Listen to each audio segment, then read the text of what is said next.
আসসালামু আলাইকুম। আমি রেবেকা সুলতানা চলে আসলাম আপনাদের মাঝে নতুন আরেকটি লাইফস্টাইল ব্লগ নিয়ে। দেখেন সকাল সকাল আমি অনেকগুলো কাপড় কেচে নিয়েছি, দিয়ে ছাদে চলে এসেছি। ছাদে এসে কাপড়গুলো মেলে ড্রাগনের ফুলটা কত সুন্দর হয়েছে দেখেন, আল্লাহর কি সৃষ্টি, ভেতরটা এতই সুন্দর।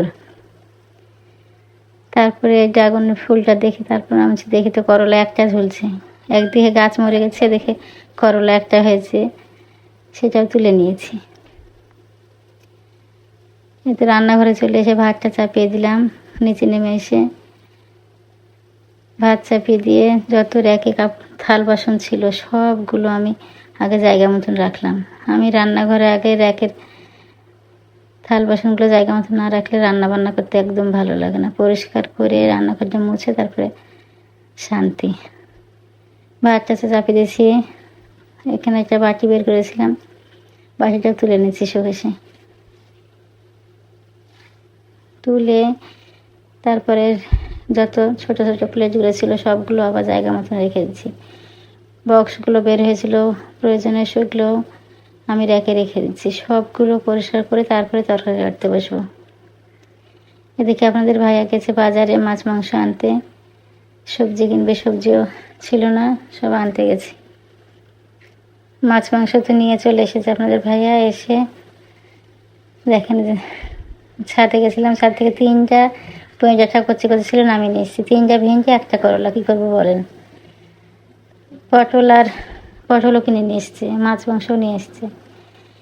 করলা আর ভেন্ডিগুলোতে রেখে দিয়েছি, বাজার থেকে আনলে মিশিয়ে রান্না করা যাবে। এবার আমি তরকারিগুলো কেটে নিই। কাঁঠালে বিচি দেখেন এভাবে জাতি দিয়ে কেটে যদি ঝাঁকাতে সুন্দরভাবে ঘষে না হয়, সুন্দর বিচিগুলো বের হয়ে আসে আর খোসাটা আলাদা হয়ে আসে।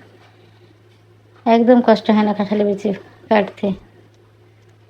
এই একটু ঘষে নিয়েছি, এখন সবগুলো এমনিতেই ছুটে যাবে।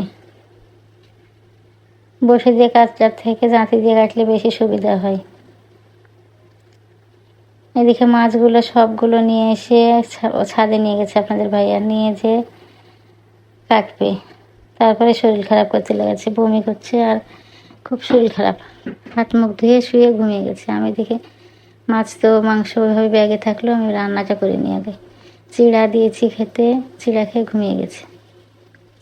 তরকারিটা কাটা হয়ে গেছে, আমি হালকা মশলা দিয়ে একটু ঝোল ঝোল করে রান্না করবো। এই যে কাঁঠালে বিচি দেওয়া হয়েছে, শুকনো ভাজার মতো করলে পরে একদম কাটাকাটানি হয়ে যায়, ভালো লাগে না খেতে।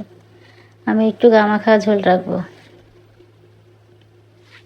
হালকা মশলা দিয়ে রান্না করছে, যেহেতু আপনার ভাই বমি করছে, কী হয়েছে জানি না, শরীর খুব খারাপ করছে, শুয়ে আছি। ঈদের পরে থেকে শরীর খারাপ হয়েছে, এখন আর ভালোই হচ্ছে না, অল্প থেকে শরীর খারাপ হচ্ছে।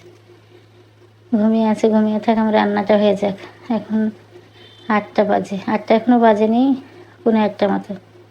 এদিকে ভাত হয়ে গেছে, তরকারিটা রান্না করে নিয়েছি। ফ্রিজে খাসির মাংস আছে, খাবে না, শুধু সবজি দিয়ে ভাত খাবে। সবজিটা রান্না করে আগে খেতে দিয়ে দিব, পরে আমি খাবো। আগে মাছ মাংসগুলো পরিষ্কার করে তারপরে খাবো। এই যে তরকারিটা রান্না হয়ে গেছে, দেখেন আমি ঢেলে নিচ্ছি, জিরা গুঁড়ো দিয়ে আমি ঢেলে নিলাম। এতক্ষণ মাছ মাংসগুলো কাটা হয়ে যেত যদি আপনাদের ভাইয়া সুস্থ থাকতো। দেখেন এত বড় মাছ আমি কাটতে পারি, কোনো দিন কাটিনি। সবসময় আপনাদের ভাই মাছ কাটে, মাংসগুলো কাটি আমি। মাছ মাংসগুলো সুন্দর করে পরিষ্কার করে ধুয়ে আঁশ ছাড়িয়ে রেখে দিয়েছি। তারপরে প্রচুর বৃষ্টি শুরু হয়েছে, দেখেন রাস্তায় পানি জমে গেছে। আবার ছাদে গিয়ে সব কাপড়গুলো নিয়ে এসে বারান্দায় রুমের ভেতর সব মেলে দিয়েছি। মেলে দেওয়ার পর মাছ মাংসগুলো কেটে নিয়েছি। দেখেন মাছ মাংসগুলো কাটা হয়ে গেলে এবার আমি মাংসটা রান্না করবো, আলুর ঝোল করবো, সেজন্য আলু দিয়ে ঝোল করে নিব। মাংসটা পাতলা ঝোল করব।